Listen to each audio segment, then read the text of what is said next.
Hello students, welcome to উড়ান বাংলা। আজকে আমরা আমাদের ডিপিপি 7 এর সলিউশন নিয়ে চলে এসেছি।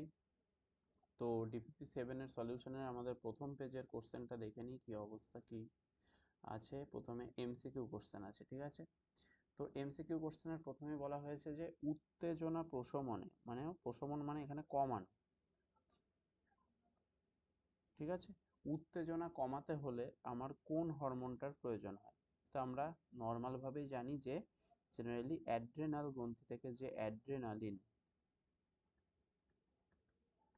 ঠিক আছে, এবং নর অ্যাড্রেনালিন যে হরমোনটা বেরোয়, সেই দুটো হরমোন কিন্তু আমার জরুরিকালীন হরমোন হিসেবে মেইনলি কাজ করে। অ্যাড্রিনালিনের কাজটাই বেশি, বাট নর অ্যাড্রিনালিনের কাজের সাথে মানে অ্যাড্রিনালিনের কাজের সাথে নর অ্যাড্রিনালিনের কাজের সামঞ্জস্য দেখা গেছে, সেম ধরনের। তো এই কারণে আমরা বলতে পারি যে এটা নর অ্যাড্রিনালিনও কিন্তু এই উত্তেজনা প্রশমনে হেল্প করতে পারে। ঠিক আছে, তাহলে option 4 is the correct answer.